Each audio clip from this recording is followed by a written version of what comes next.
Welcome back from closed. I now reconvene the regular meeting for Monday, July 15th, 2024. Before we move forward, I'd like to acknowledge that this council meeting has been held on the homeland of the Tanaka people. I'd also like to welcome members of the gallery and anybody who's viewing remotely from home.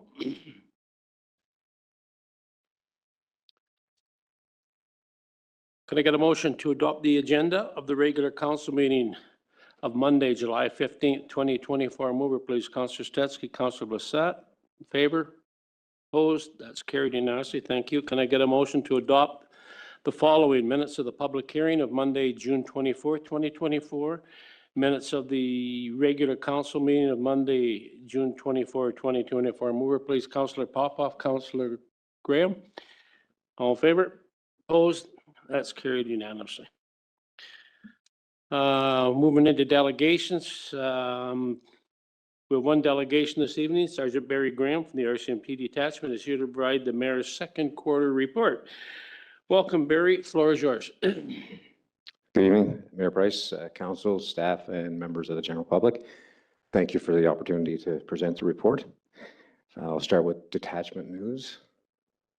So we've secured $125,000 in provincial funding from the Special Investigation and Target Enforcement, or SITE program. I don't know if anybody else has received a funding level to that amount, but we were pretty happy that it came through. It'll be used for RCMP reservists to conduct joint patrols with bylaw staff, as well as proactive patrols in the community, as well as administrative support from a public servant on all the prolific offender and repeat offender files. In other news, one of our off-duty members observed a prolific offender shoplift from a local business a few weeks ago. Instead of looking the other way, he's off-duty, no tools, nothing. He jumped in, tried to get the guy to return it first, and anyway, got into a difficult arrest. The guy had used weapons of opportunity. A member got cut.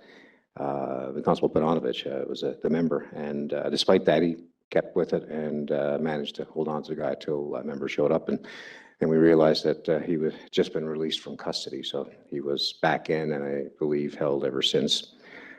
We do look at our duty quite beyond the payroll, and it's impressive when you see the younger members like this that jump in at their own peril. Sometimes that could have turned bad, but I'm very proud of his efforts. We continue to meet monthly with representatives from the business community, including the chamber. The goal of these regular meetings is to hear firsthand from the business community about the challenges they're facing related to crime and public disorder, as well as share information and strategies to address these areas. In May, Cranbrook members attended the Kootenay 5 Run, as well as the Emergency Preparedness Fair in Cranbrook, hosted by the RDEK. Human resources. Looking at human resources, Cranbrook RCMP staffing resources are at a critically low level. We are struggling to maintain minimum resource levels on a daily basis. It's due to several medical absences, members retiring, transfers, and other leave.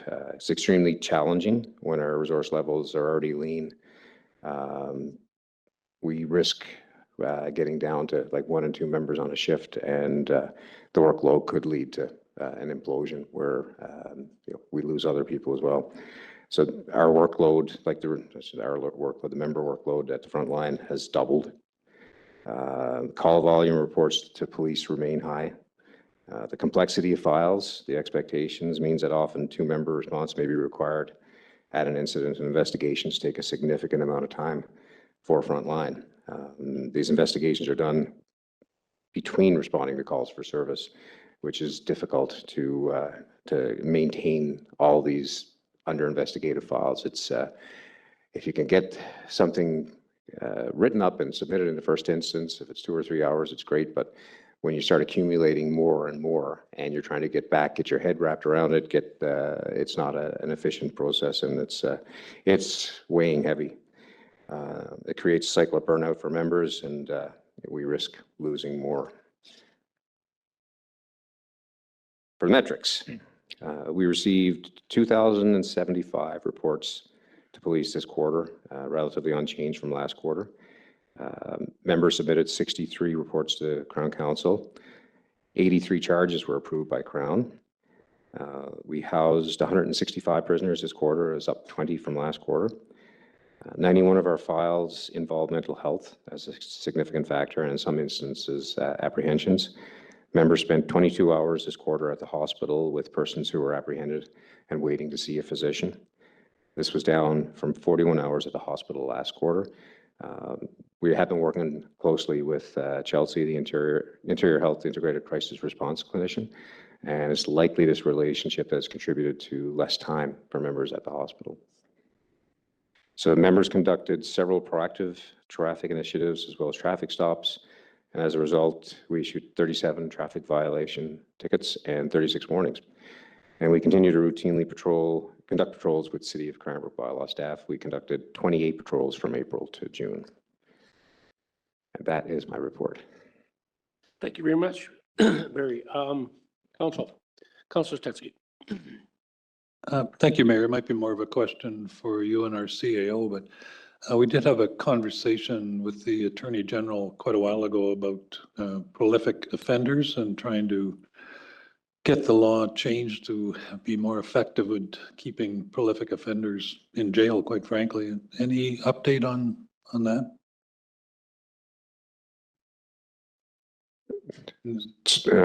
One of the things that we've been dealing with and lobbying the province for is an expansion of their funding model.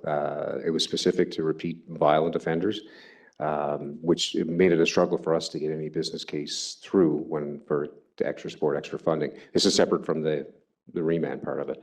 But they did expand that to places where people are likely to be victim of violence, which allowed us to get the $125,000 in site funding. There haven't been any significant legal changes to the process of keeping people detained. We have exceptional bail documents done by our watch clerks that speak to all the risk factors. Like they lay it out so well. Like we have a really good rate of remand. So that's the things that we have control over locally, but there's been no significant change from above. I know the prolific violent offenders has been in place, but I thought we were asking for more than that. But maybe back, Mayor Price, through to Councillor Stetsky, you could talk about, like, you know, at the political level, we've been approaching the ministry on the expanding that through to repeat property crime offenders, because that's Cranbrook's biggest thing. So we've had a number of meetings at the political level, but nothing's come through to the operational side yet. Right on. Brother, I got a couple of questions, Barry. Not questions, just on your monthly meetings, your engagement with the business community. How are they being received recently? Very well. Every meeting is, that opportunity to find out both sides. Everything from, I believe the last meeting we discussed about victim impact statements.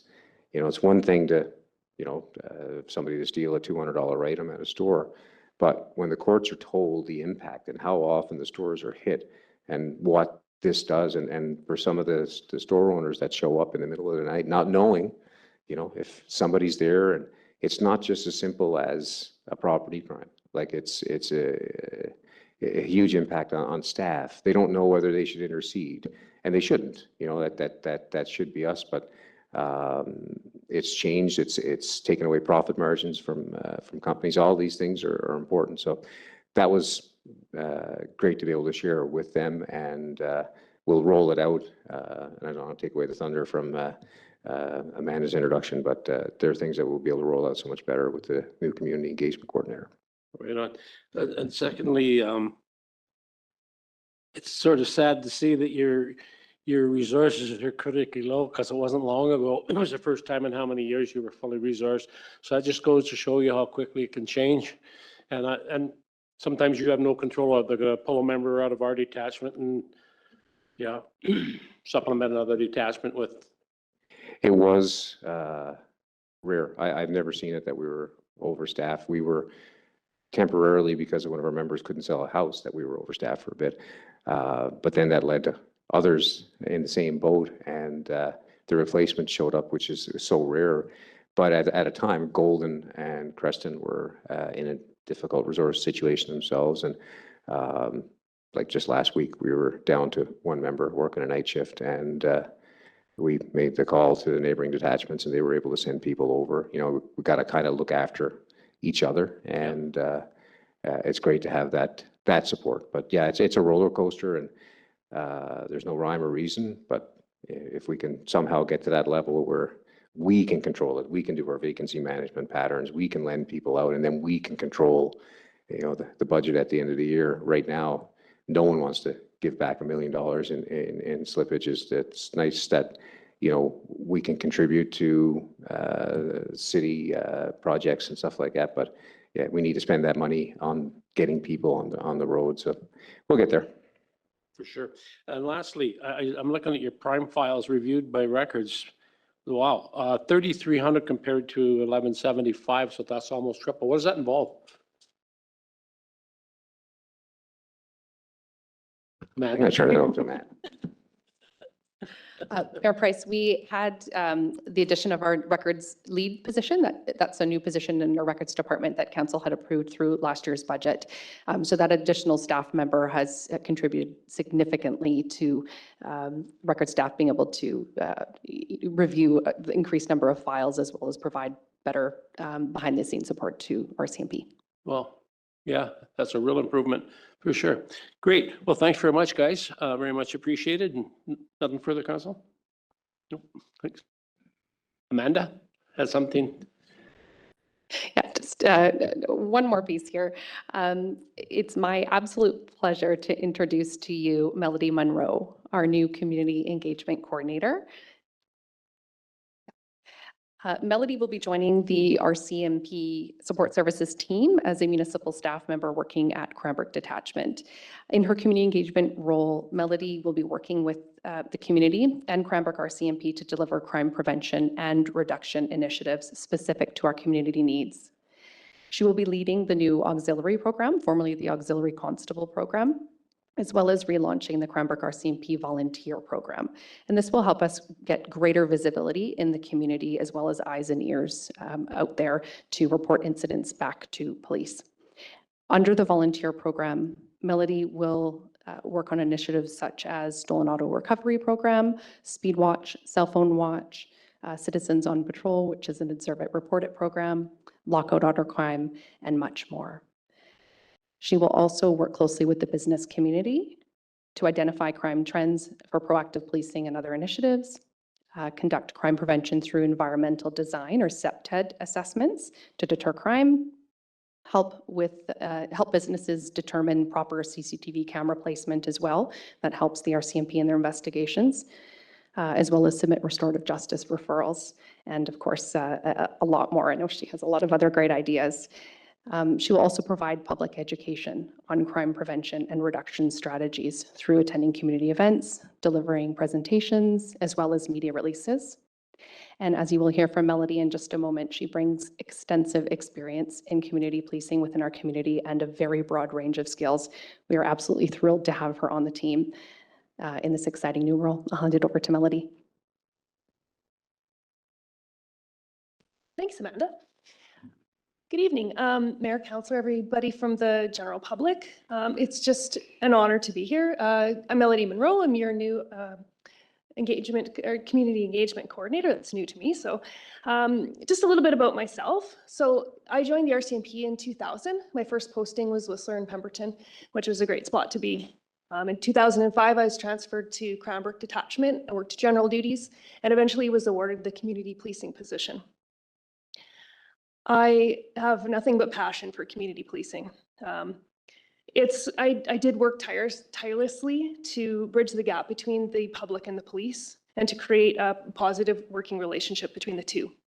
So in 2012, I transitioned to the regional district where I was the compliance officer and eventually onto the emergency services coordinator. And during this time, we worked collaboratively with all levels of government and social sectors to create a robust emergency support program to support all residents of the East Kootenays during emergencies. I became the Emergency Support Services Director in 2018 and dedicated 3 years to building an ESS program and supporting evacuees.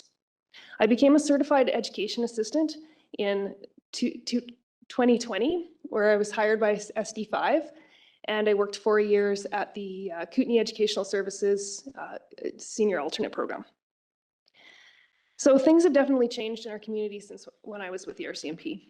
The creation of this position is a step in the right direction. So the initial priorities will include establishing a volunteer program that can support crime reduction in our business community. Also a great presence on social media that shows the RCMP's willingness to engage with the community it serves. Also being visual and available at community events will bridge the distance between the public and the police. So I'm very excited to be back working with the RCMP and proud to have your support as a new team member of the City of Cranbrook. Well, welcome, Mel. It's great to have you on board.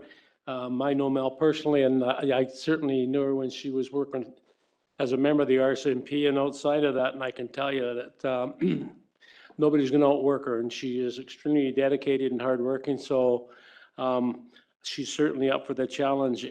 Certainly, just listen to Amanda go through kind of the responsibilities there.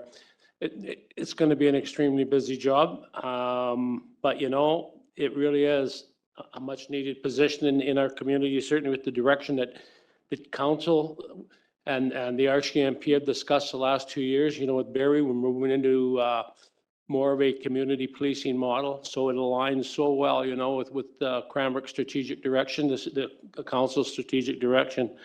So it's really great to have you here. Obviously, the enhanced visibility, everything we can do for visibility out there makes such a difference, in today's world out there. So yeah, it's fantastic to have you. Council, good. Great. Thank you. Thank you so much. We'll be seeing more of you in the future here, Mel. Good.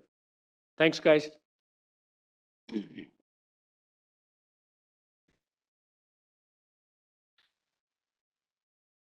We'll move into bylaws. First bylaw for consideration tonight are official community plan amendment, bylaw number 4158, 2024, and zoning amendment bylaw number 4159, 2024. These are back at council for adoption. Can I get a motion that council adopt City of Cranbrook official community plan amendment bylaw number 4158, 2024? Mover Councillor Popoff, Councillor Graham. Discussion. All in favor? Opposed? That's carried unanimously. Can I get a motion that council adopt City of Cranbrook zoning amendment bylaw number 4159, 2024? Mover Councillor Stetsky, Councillor Blissett. Discussion. All in favor? Opposed? That's carried unanimously as well. Thank you.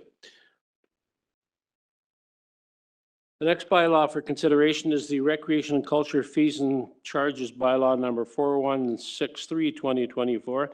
This bylaw is before council for the first, second, and third reading. Can I please have Trevor provide an overview of the report, please? Good evening, Mayor and Council. So tonight we bring the fees and charges bylaw for 3 readings. It'll come into effect September 1. Typically, the fees and charges bylaw is set for 2 years. We're sitting in a 1-year fees and charges bylaw based on the service review that we've all seen earlier today. And we have not had the time to implement the suggested fees and charges style of funding.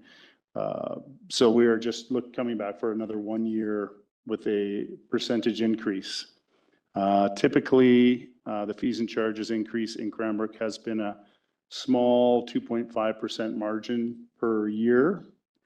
We are looking at sort of catching up to the recover more of the cost of services and getting closer to those other communities around us, and looking at a general 10% across the board increase and 15% on single admission, such as public swimming. There are a couple of items that are outside of this 10%, 15%. One of them is the youth sports field rate is currently $13.40 per child to play a full season of softball, baseball, soccer, you name it, any of those field sports. We're looking at raising that to $20 per child, which does represent a 50% increase. But as you've heard over time and time, that the cost of maintaining our fields, we currently don't recoup the cost of fertilizer, let alone, you know, all the labor it takes to do the cutting, mowing, watering, any of that stuff, repairs. Another thing we're looking at adding or bringing to council's attention is a facility improvement fee, which will help bolster our reserves, looking at a 5% across the board for all recreation and culture programming. Additionally, the city of Cranbrook recuperates its credit card fees, all departments except for recreation and culture. So looking at adopting that same process for all departments, including rec and culture. So that's a 2.4% convenience fee for anything paid by credit card. A couple of the other anomalies are camping. We have a camping bylaw for the odd time that we do use it in town. It's currently set at $30, which makes us the cheapest camping in town. So we're looking at raising that to $45 to just be comparable with the other places around town. There are some staff costs in our bylaw that now we're looking to reflect actual costs. So like bleacher deliveries and delivering electrical services where, you know, it was costing the city hundreds of dollars. Now we're just looking at recouping the base cost of doing the service. Adult team fees raising from $457.75 to $526.41, which is a 15% increase. And if you look at a soccer team or a slow pitch team, it represents less than $5 a player. So although the increase is bigger, it's still a nominal amount for what we're doing. Thank you very much, Trevor. Can I get a motion that council give first reading to Recreation and Culture fees and charges by law number 4163, 2024? Councillor Popov, Councillor Graham. Discussion. All in favor? Opposed? That's carried unanimously. Thank you. Thanks, Trevor. Can I get a motion that council gives second reading to Recreation and Culture fees and charges by law number 4163, 2024? Mover, Councillor Stetsky, Councillor Bassett. Discussion. All in favor? Oh, discussion? Okay. All in favor? Opposed? This carried unanimously. Thank you. Can I get a motion that council give a third reading to Recreation and Culture fees and charges by law number 4163, 2024? Mover, Councillor Graham, Councillor Stetsky. Discussion, Councillor Stetsky. Yeah, sorry, just a quick question, Trevor. So with the new fee increases in place, can you give an estimate in terms of what we're recovering of the actual cost just on average, if you look across the board? For operational costs, and I know that facility costs are different. Yeah. Mayor Price through to Councillor Stetsky. Ballparking those figures, I don't have everything in front of me right now, but we've learned that, say Western Financial Places, the cost per hour to operate is just under $400. And currently men's or adults hockey is $240 an hour. So with this increase, we're getting closer, but we're still not there. If we're at 70% now, you know, we're at a slightly higher margin, so. Thank you. Further? Councillor Popov. Yes, thank you. So in our consultants report, there were some comparatives of our different facilities, both within our Kootenay region and then broader across British Columbia. And I think even with this, we're still going to come under those costs and fees compared to those other communities. So I think we're getting closer to where we need to be, and this is a good start. Thank you. Further? Call the question. All in favor? Opposed? That's carried unanimously. Thank you. Thanks very much, Trevor.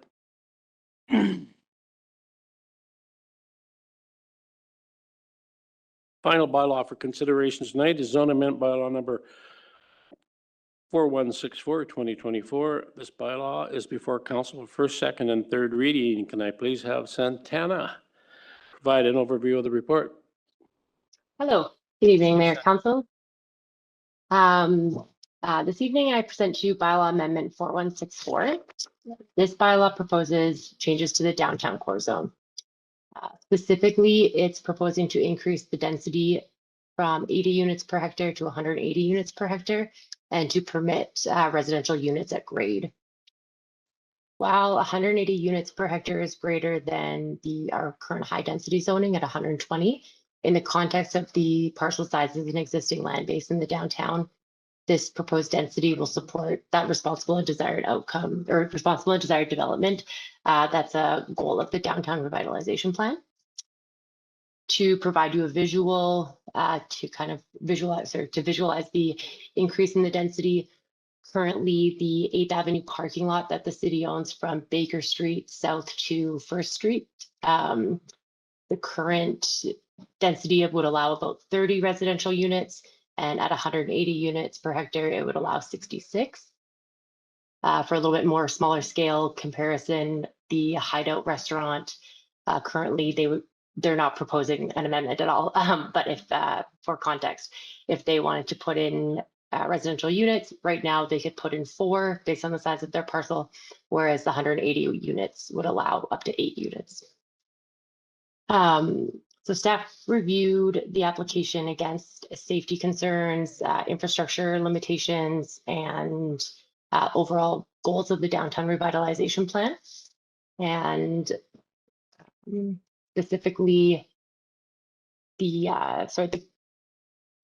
we're looking at this, this would propose the density needed to invigorate the downtown area and really maximize the potential for vibrant and downtown experience that we're looking for.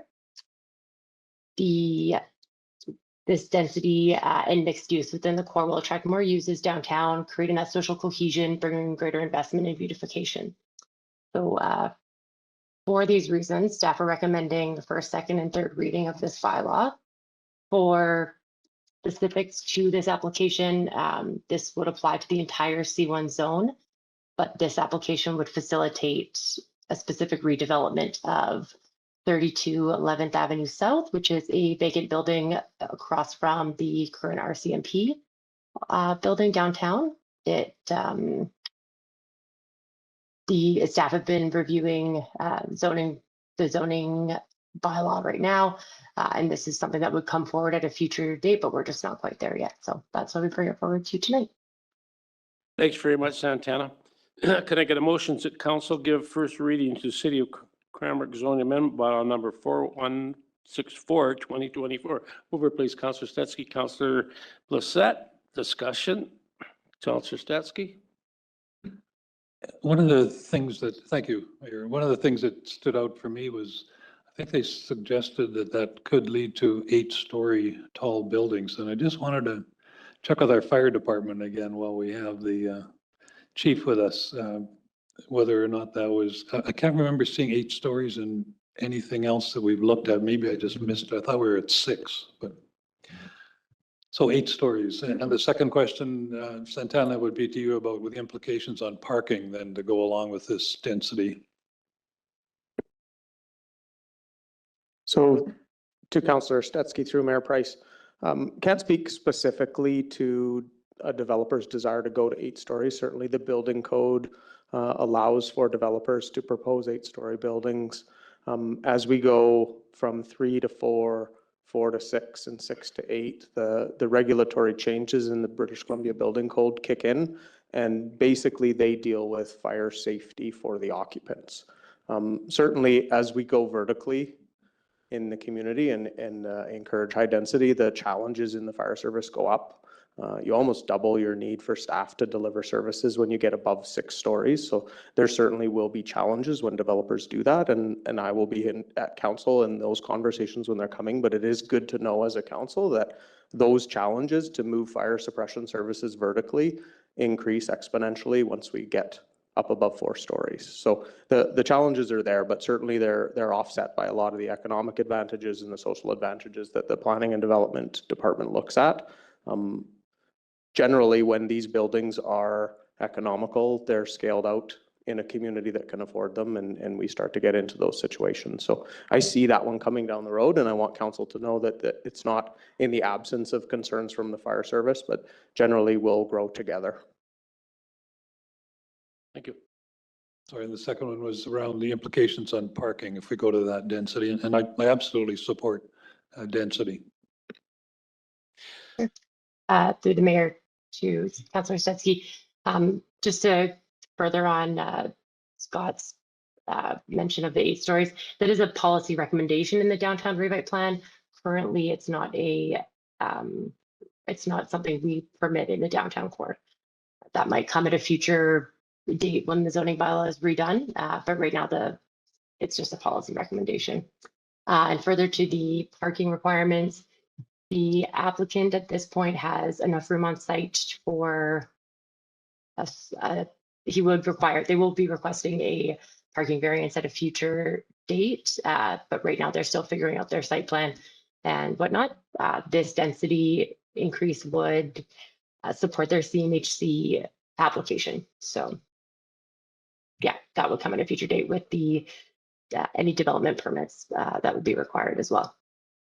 Thanks, Santana. Certainly, looking at that building, it's an absolutely perfect building to repurpose, as a commercial occupancy. It struggled a little bit in the past, and, this certainly fits really well, with council's vision, in recent years of infill, and density near the downtown core, and it's certainly going to add to our vibrancy downtown. So yeah, it's could be located in a better spot, really. Councilor Popoff. Yes, thank you, Mayor. Santana, you were using as an example the 8th Avenue parking lot that the city owns, and you're mentioning this will take it to a higher density. I think it said 69 units from something much smaller. I was surprised that it was only with this new zoning C1 or whatever that it was still such a low number of units on such a large piece of city-owned land. So if with that going that way, would that still be a 4-story apartment building? Like, what would the scale go if we went to the maximum for the 8th Avenue with this new bylaw?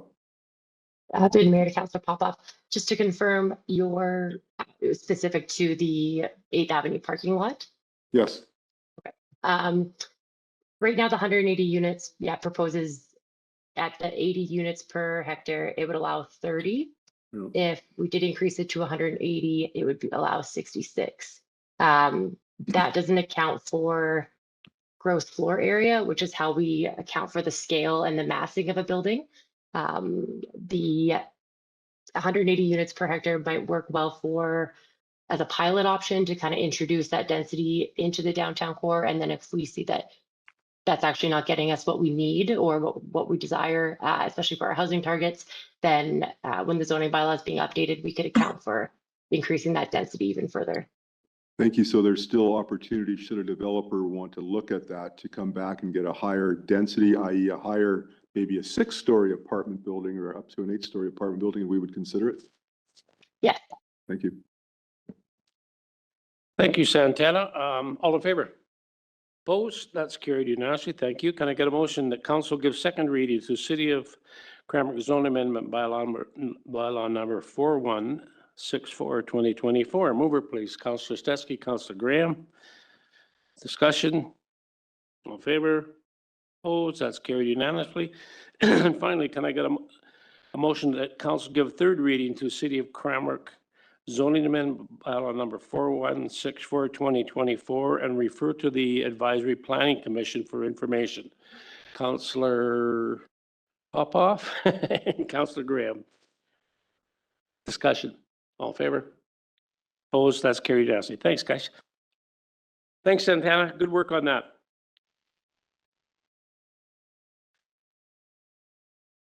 Moving into new business. First item of new business tonight is from Engineering Development Services Department regarding a development variance request at 536 Steepleview Avenue Northwest for a front yard setback. Can I please have Santana provide an overview of this report as well? Floor is yours again. Hello again. So the proposed variance for 536 Steepleview, this property is located at the top of 6th Street North, just above the auto wreckers.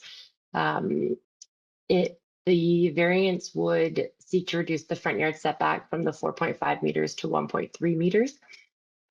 The so that they could build a carport structure attached to the gable end of their home. You can see in attachment number 3 that the rear and attachment 3, the rear of the property is quite steep sloped and doesn't allow for any form of development at the back due to the drainage easement and topographical limitations. So to support these applicants to age in place and for their safety from their house, the proposal would be that they could build the carport structure into the front yard setback. Thank you. We, there was no concerns from planning staff, understanding that there is a hardship at the site. There is sufficient distance from the curb to the proposed building envelope, which would mitigate any of concerns of snowplow damage, sightlines, and still accounting for future pedestrian use and safety. Thank you, Santana. Can I get a motion that council approve development variance permit 2403 for the relaxation of section 7.12.5A1 of citing regulations of the zoning bylaw as follows. Reduce the minimum front yard setback from 4.5 meters to 1.3 meters from the property legally described as Lot 40, Plan EPP 124553, District Lot 29, Kootenai Land District, known as 536 Steepleview Avenue, consistent with the application and plan submitted. Mover, please.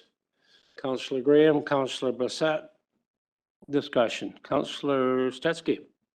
I absolutely support this, but I was trying to recall whether, I thought we had given staff discretion to deal with some of these.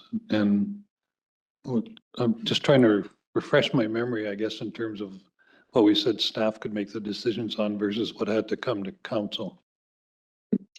Through the mayor to Councillor Stetsky, yes, we do have delegated authority to issue minor variances, but those are specifically outlined what council determined as minor. In this context, it didn't fit the eligibility for a minor variance. And when we provide variance opportunities to applicants, they have the option to choose either the Board of Variance, a formal delegate or DVP through council, or the minor if it fits. And due to timelines and construction limitations, the applicant chose to go through the council variance option. Yeah, thank you. And this makes total sense for sure. Further? All in favor? Opposed? That's carried. Thank you. 8.2, the next item tonight is from Recreation and Culture Department regarding the Recreation and Culture Service Review. Could I ask Trevor to speak again? Provide an overview of the report. Thank you, Mayor. So in 2023, staff received funding from council to go out for a recreation and culture service review. RDEK was also approached to contribute some funds towards the service review. That ultimately includes their residents as well. Through the RFP process, Expedition Consulting from Calgary was selected. And in late 2023 and early 2024, we started the interview process and the review process itself. Some of the highlights of the review, what should we be doing? What does the community want? What capacities do we currently have? Can we do it better? Do we have the right number of staff? Perhaps we do, but are they doing the most effective and efficient jobs they can? Expenses and revenues, including fees and charges. Are we maximizing dollars? Should the RDEK be contributing more? These are some of the items that have been addressed in the review. Thank you, Trevor. Can I get a motion that council receive the Recreation and Culture Service Review and further direct staff to implement the recommendations within the Recreation and Culture Service Review, with each item in the plan that requires funding to be considered by council for budget approval on an individual case-by-case basis or by bylaw for fee changes? Mover, Counselor Popoff, Counselor Bissett. Discussion. Counselor Graham. Yeah, thank you, Mr. Mayor. Trevor, could you walk us through all 74 pages of this? Oh, it has to happen every now and then, doesn't it? Further, all in favor? Opposed, that's carried. Thanks so much.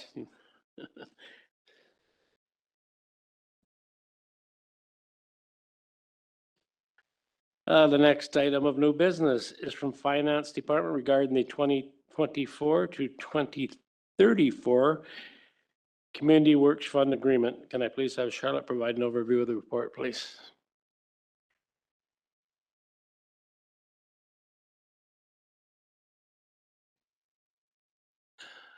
Yes.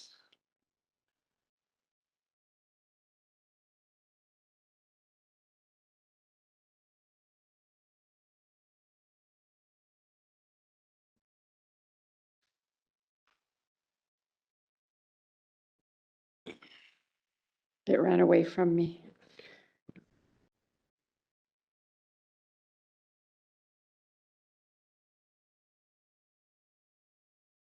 Thank you. Is it getting painful? Thank you, Mayor and Council. So the Canada Community Building Fund, previously referred to as the Gas Tax Fund, is has expired, and a new agreement is has come forward from 2024, running the 10 years from 2024 to 2034. The fund will result in the delivery of over $3.5 billion in federal funding to BC for local infrastructure investments. There are a few changes to the Community Works Fund, which is the annual allotment that the city receives every year.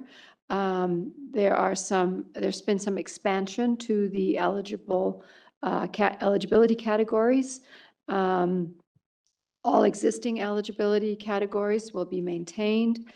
Disaster mitigation category has been expanded and renamed resilience, and eligible expenditures expanded to also include new construction of public infrastructure and or modification or reinforcement of existing public infrastructure, including natural infrastructure that prevent, mitigate, or protect against the impacts of climate change, disasters triggered by natural hazards, and extreme weather.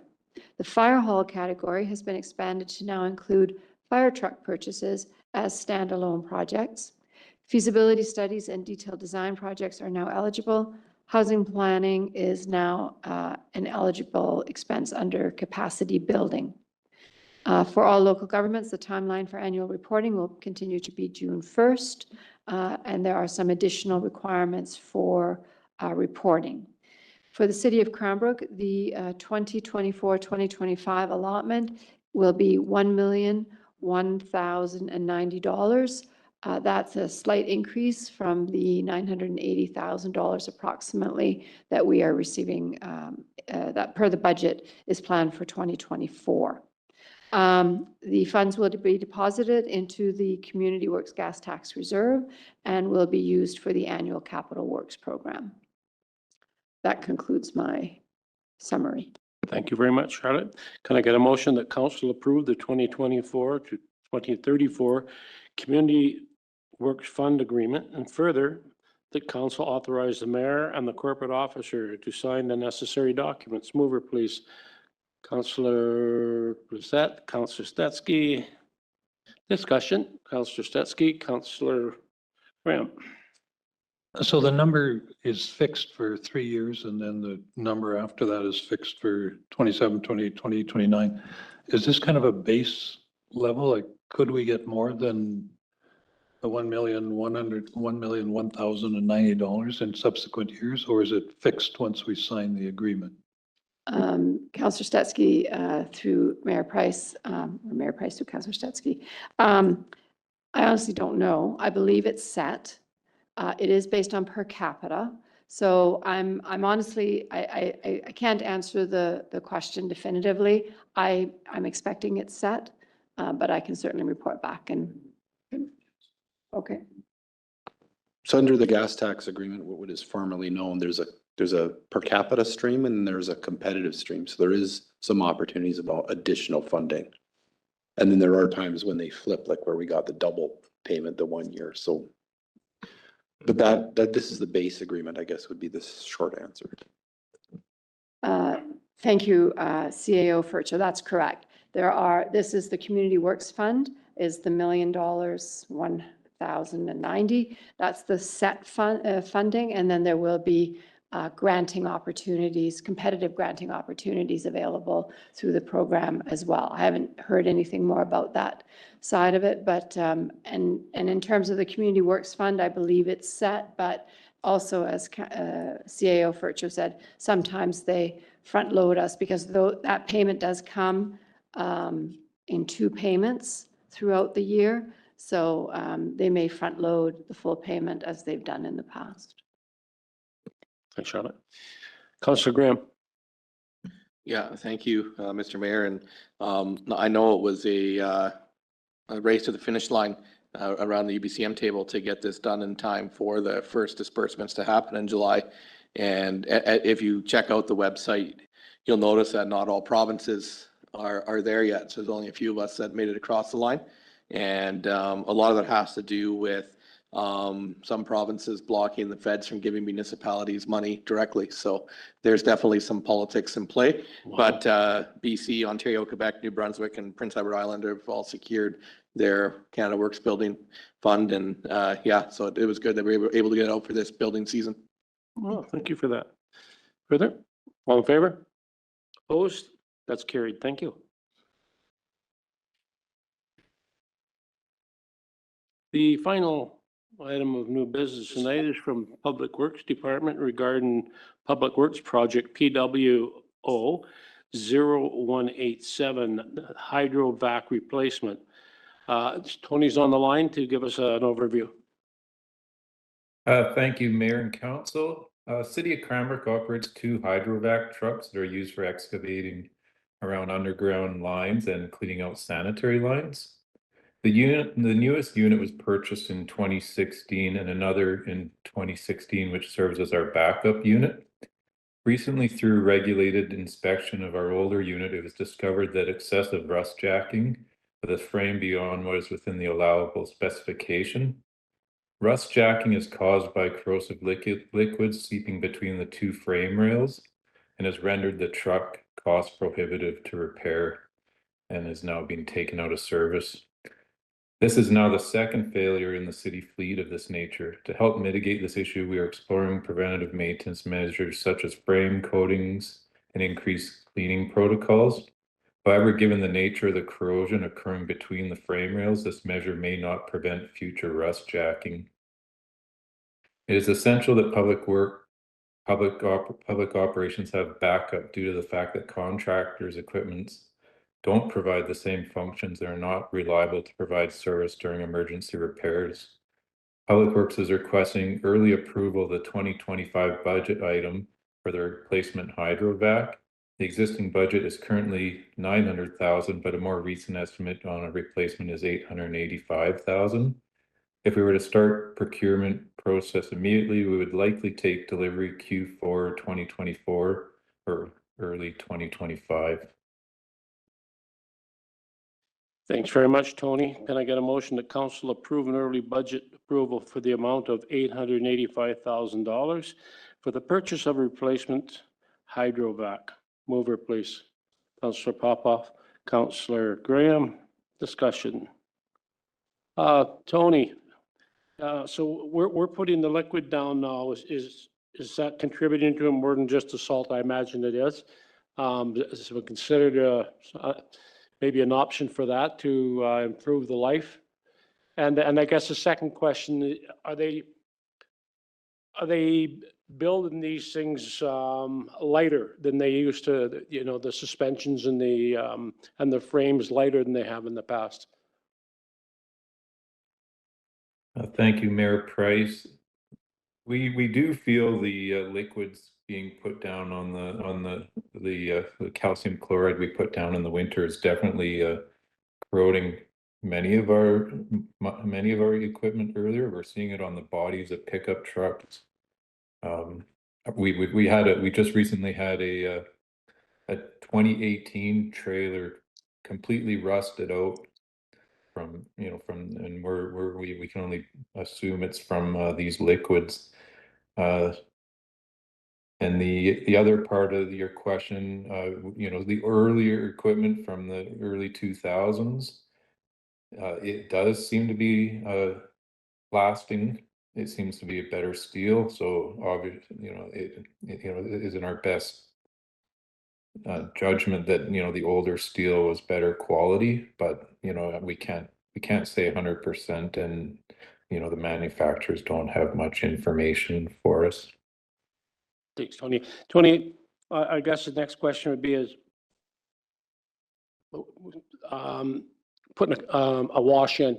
So, something to drive through wash when our vehicles come back, with the undercarriage and, with kind of a 360 wash that they drive through at the end of a day. Is that being considered, and any idea ballpark what the system like that would cost? So we haven't looked entirely into a wash, but we have put a second wash bay in. So it's an indoor wash bay that they can actually lift up the boxes of the trucks and get into the undercarriage.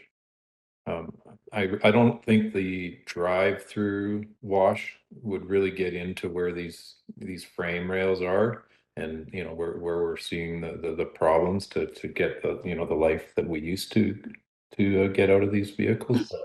But definitely it is not something we've been discussing, and other municipalities have been making up their own little systems. There's and are trying these type of systems out. Thanks very much, Tony. Councilor Graham.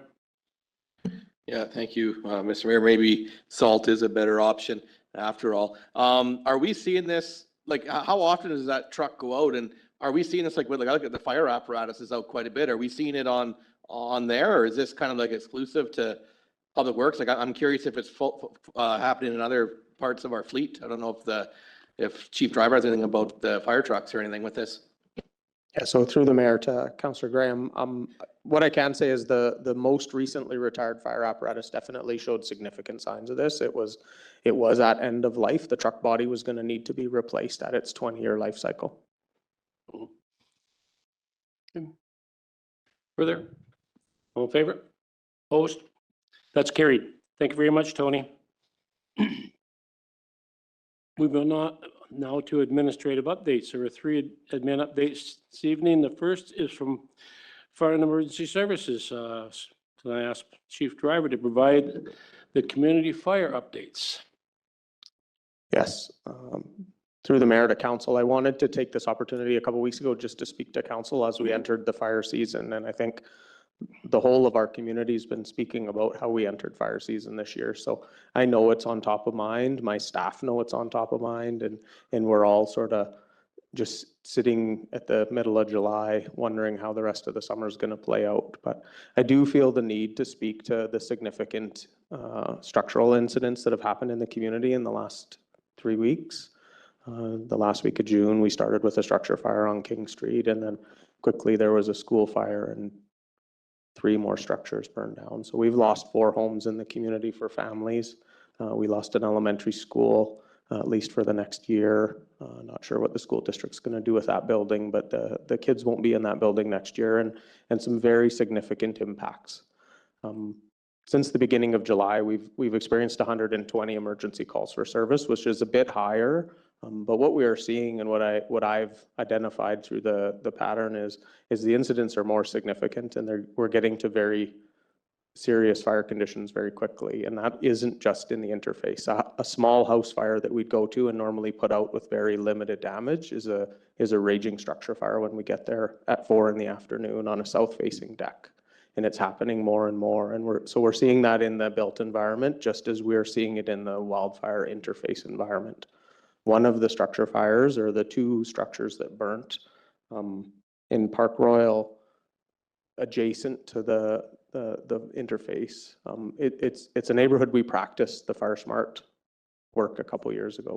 We did an engine boss training course with the province in that community, in that neighborhood, after we knocked on all those doors to say, hey, there's a real risk of interface fire here. And if there is a fire coming from the forest, are you ready? On that afternoon, I had to phone BC Wildfire Service for help because we didn't have enough staff to deal with 2 structure fires and the very real potential threat of the forest going as well. So fortunately for us, our relationship with the Southeast Fire Center is strong, and they put a air tanker in the air and a bird dog within half an hour it was flying overhead. So I'm very thankful for that. I just hope that wasn't the only favor I get to call in this summer.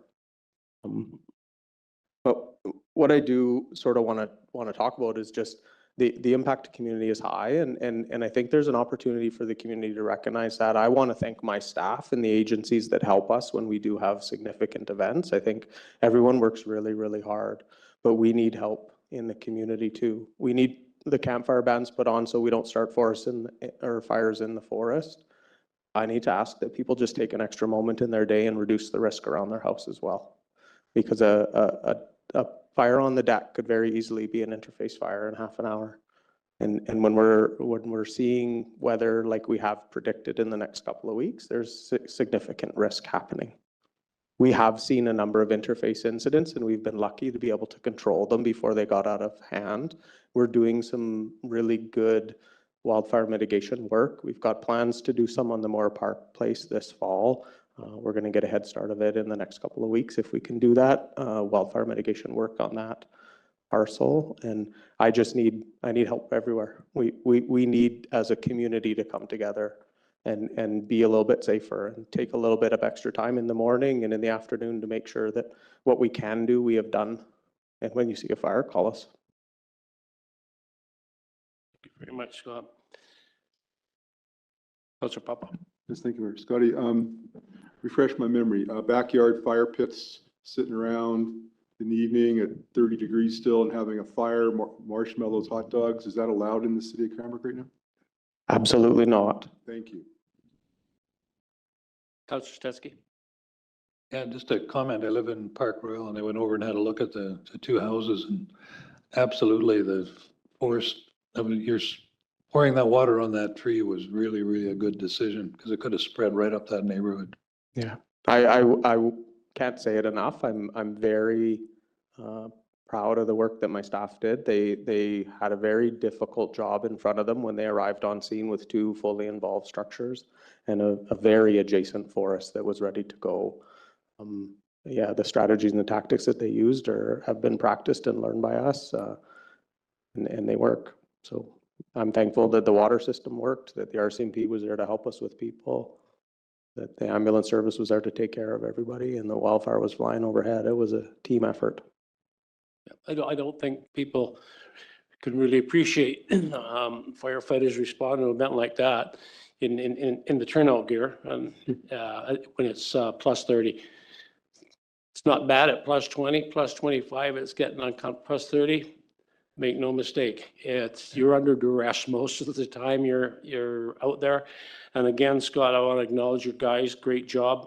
Certainly from what I've heard, the cycling the guys through and taking care of their well-being, come a long way. Yep. So great job there.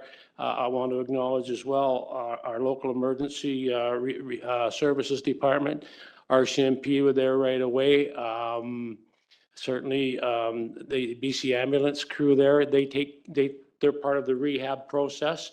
They're there early and right till the end, and that's extremely important on days like that. So, yeah, great there. And again, I want to acknowledge the support from BC Wildfire. That's pretty good when you can phone the district office and get that type of support within a half an hour. So, thank you very much. Thank you. Next up, Public Works. Tony's going to just give us a quick little rundown on our water supply update. Thank you, Mayor Price. An update on our water supply. So Public Works will continue to hold at water stage 2 for water restrictions. It is too early to tell how this current increase in temperature will affect the water levels long term. Currently, the the Phillips Reservoir continues to spill from the last update. However, we are beginning to see dropping in the levels with the hot weather. The Gold Creek Reservoir has remained stable, and from the last update, proving closing the floodgates has assisted with maintaining the levels. Joseph's Creek is holding from the past report. However, we are fully supporting the bypass flow with water from Gold Creek. Average flow through Phillips Reservoir was 3,621,000 gallons per day, which is a decrease of 37,970 imperial gallons per day from last update. Compared to the same time frame last year, the consumption average has decreased by an average of 1 million gallons per day. We thank all of water users for the current commitments to reducing water consumption. Since June 18th, a total of 12 millimeters of rain has fallen in the watersheds. Currently, we are bypassing an average of 4.62 cubic feet per second around the Phillips Reservoir and through Joseph's Creek through the city. Thank you. Thank you, Tony. Tony, yeah, I want to acknowledge there the residents for sure. You know, they're buying into this. The consumption is down considerably. And, you know, you see it out there. People are taking this very serious and being, you know, very proactive. There's not very many lawns in town that are fully green right now. You can drive in any neighborhood. You know what? I haven't seen it like this, you know, in the last 15 years I've been here. You know, there's some people in some of us in the neighborhoods who've got that green grass, you know, right from the start till the end. And I'm telling you, everybody's got the brown spots and, you know, they're just doing what they need to do. And yeah, they've cut right back. So thank you very much for that.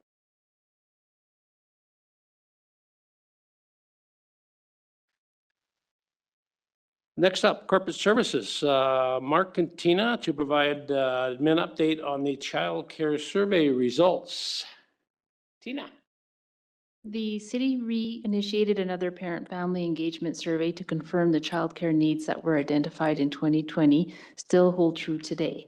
The summary of the survey results are attached to this admin update. 398 responses were received, which is very close to 2% of the population. 52% of respondents need childcare now. 61% of respondents need childcare in the future. This survey is showing that there is still a large need for childcare in our community. Additionally, there was an expression of interest for a childcare operator posted on BC Bid that ran between June 13th and July 4th. There were 4 proposals received through this process. We are in the final phases of the selection process and are preparing the grant application. Thank you, Tina. Council, any questions, comments?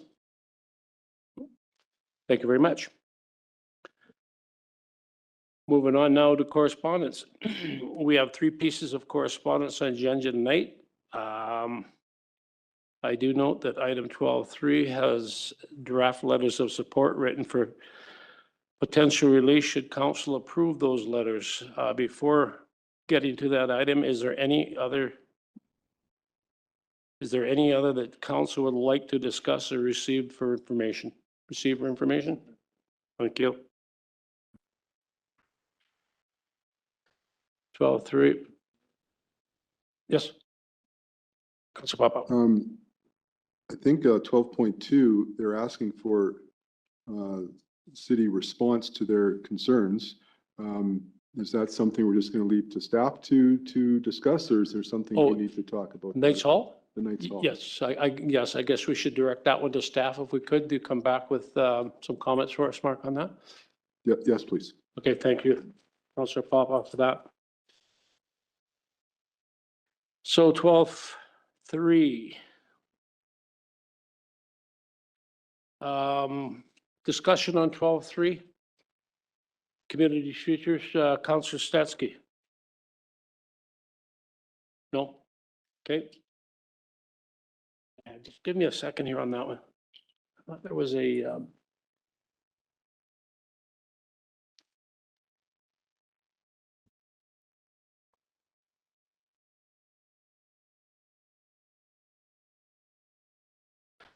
Bernie, I thought I had Yes, okay, there's two possible responses to the community's futures from the mayor on behalf of council. Does anybody have a flavor they would like to add? First one or the second one? Councilor Graham? Yeah, thank you. I was wondering if, I guess the support would be from yourself or the support from the task force. I think both letters should go because of what the task force work has done and with what you've been hearing as mayor.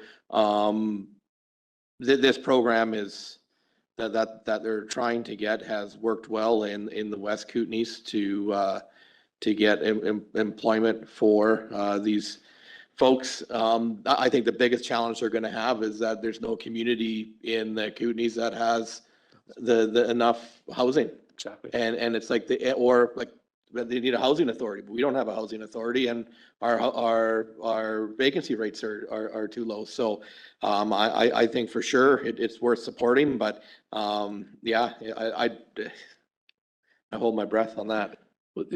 Councilor Teske. Yeah, I just wanted to reflect the same feeling. I thought both letters were good letters. I think it's an important initiative. I know it came up for the Shelter for Ukrainian Society when they were looking for opportunities for permanent residency, and they looked over to the West Kootenays and saw that this program was in place over there. So I'm really happy to see it coming here. But I thought both letters were good letters. Councilor Popov. Yes, thank you, Mayor. So this community immigration pilot for 5 years, the organization that brings the immigrants here to Cranbrook, to British Columbia, do they have some responsibility as an organization to find housing? That's my understanding is who's ever sponsoring the program has all those responsibilities. So, as Councilor Graham had just mentioned, and, Councilor Stetsky acknowledged there, without housing, I mean, if all the steps aren't in place, it's probably not going to materialize here. Councilor Graham. Yeah, just to follow up on that, because I've been meeting with people extensively on this and been involved in it in the last year and a half. And majority of the people that are applying for this or want to see this already have staff housing. They have houses bought, they just can't get the staff. And so this is a way that they can get the staff in there and they've got the housing. So okay. Yeah, a lot of them have that going. Well, thank you for that clarification. Councilor Stetsky. Yeah, I'll just add to that, or they're already here living in housing, but are looking for permanent residency work opportunities. Okay, we're good. Mark, you have anything to add? I did follow up with the applicant a bit because I was unclear on why the mayor's task force letter was included, whereas this is coming to council and for council to endorse the letter. And the response was kind of what council's just been discussing, is that there's two sides to this. One is the actual, formality of the work and permanent residency capability through the program, but there's also the need for housing. And that's why they backed up letter 1 of council with the letter 2 from the mayor's task force on housing on the need to pursue housing. So, yeah, so that was recognized by the applicant, and that's why they asked, because I was going to say, well, why do we have both letters? So they are on the same page as what council just discussed. Thanks, Mark. Maybe a motion on that? Yeah, I'll make a motion that we send both letters off to the Community Futures. Okay, seconder, Councilor Stetsky. Discussion, all in favor? Good. Thanks very much, guys. Thanks for that clarification on that.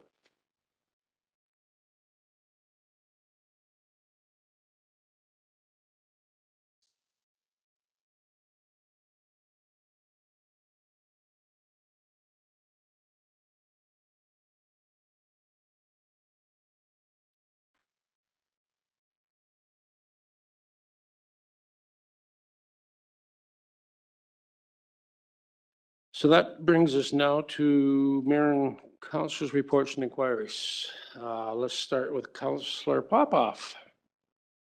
Nothing to report. Councilor Graham. Thank you, Mr. Mayor. A few things. One, I'm leaving tomorrow for UBCM executive meetings, be in Vancouver for the rest of the week. pretty full agenda there, getting stuff organized for convention coming up in September. And yeah, so there's lots on the go there with that. The one thing I wanted to note is with off-road access, I think we're seeing some changes. So coming down the pipe. So I would encourage folks that are involved in snowmobiling or the ATV clubs to make sure to get involved so you can still enjoy areas of the backcountry. Right, thank you. Councillor Brissette? Oh, thank you, Your Worship. A couple of things. One thing at our regional district, the regional district voted to forward $10,000 to the Common Grounds project, but they asked that they have a member represented on the Mayor's Homelessness Task Force. So I said I would bring that, and they made it a condition of getting the money. I said, well, I think we could do that. Anyways, and further to that, we also have another regional district hospital board meeting happening tomorrow afternoon. Along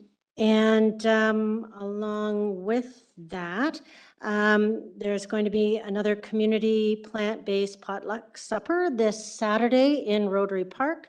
That's July 20th, 5 p.m. to 7. And yeah, for more information well, you don't really need any information, just show up and bring your own cutlery and plates and something to share. And yeah, so we're hoping to make this a monthly event. It happened last month in June, so continuing on with that. There's additional information on the Wild Site Facebook page about that. And that's about it. Thank you. Yep. You betcha. Yeah, just a quick question. Did that vote happen on the temporary use permit for the gravel pit just outside of town? And also with the subdivision of doing some subdividable lots, did that go through? The gravel pit. Well, that was deferred? Yeah, Yep. yeah, that was deferred. What about the building lots there within that subdivision? So that is out at the same area is what you're talking about. That subdivision has already been approved. It's just, it was the gravel pit they were concerned about. So that's been deferred. Yeah. A lot of communication errors on that one, I think, is how that actually came out. So they deferred it. Yeah, for the clarification. Councillor Stetsky.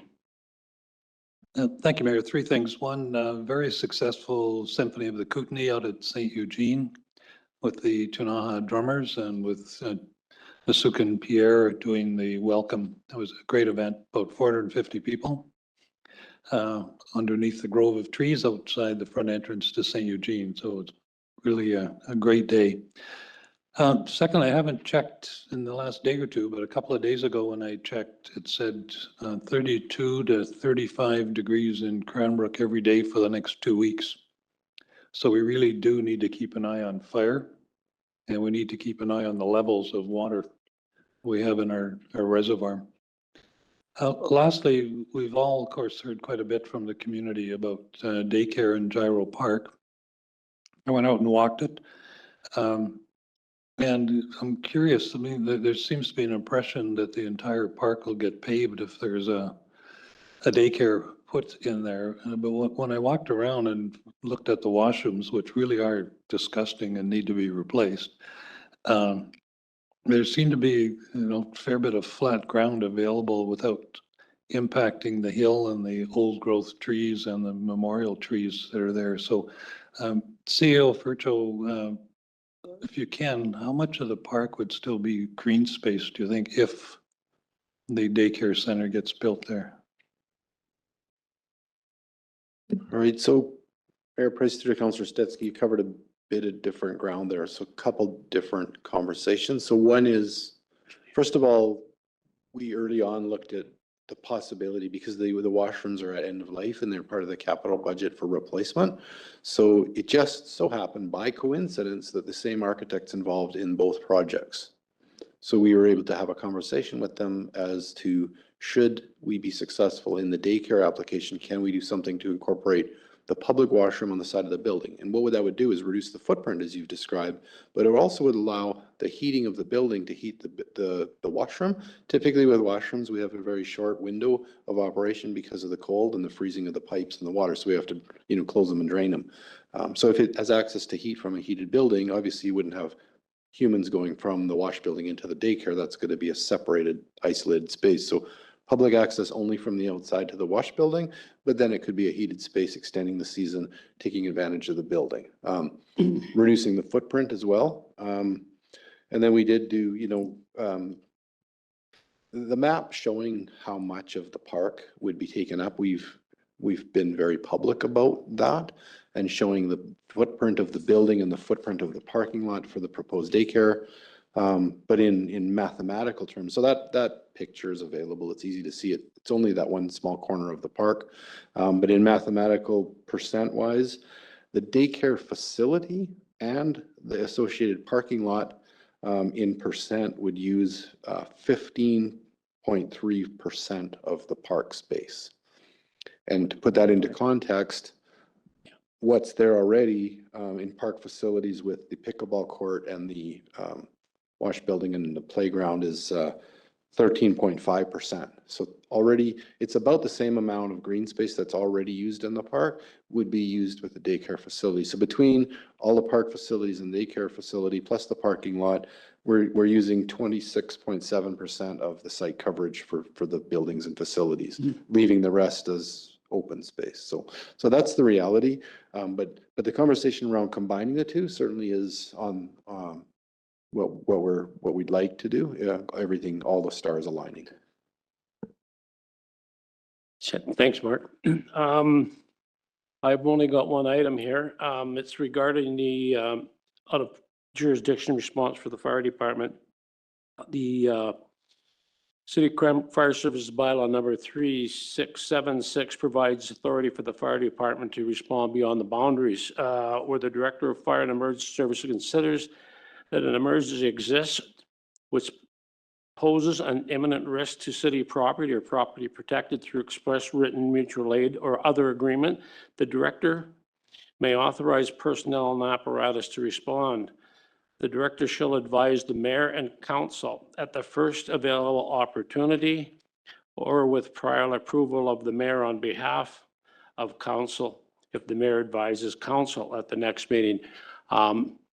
This memo is from Chief Driver, and I'm advising you that. So to formalize that, recognize that conditions exist in the area where a fire occurring beyond Cranbrook Fire and Emergency Services response area requires the support of Cranbrook Fire and Emergency Services through the interagency agreement or in order to proactively protect property within our fire protection boundary. I have exercised the authority prescribed by subsection 32C of the City of Cranbrook Fire Services bylaw 3676 at 3 p.m. on July 10th, 2024. This subsection provides the ability for Cranbrook Fire and Emergency Service to extend service beyond jurisdictional boundaries prior to approval of the mayor on behalf of council if the mayor advises council next meeting. This authorization will remain in effect for the duration of the fire season and at the discretion of the Director of Fire and Emergency Services or the officer in charge. And that's all I've got. And with that, I'll ask, Councillor Stetsky. Those are fires outside of the current managed area that might impact the city, or might impact the city part of that criteria? It's one of those criteria, yes. There are additional ones. The inclusion of the interagency agreement is in there this year so that council understands if the province puts out some mutual aid or request for service to help, say, a city like Kimberley or Fernie, that we are engaged in that system and there's a cost recovery mechanism in there for all of our costs. Thank you, Scott. With that, we're at the end of tonight's meeting, and I'll ask for a motion to adjourn. Councillor Gray and Councillor Bassett, all in favor, opposed? We're adjourned. Thank you, guys.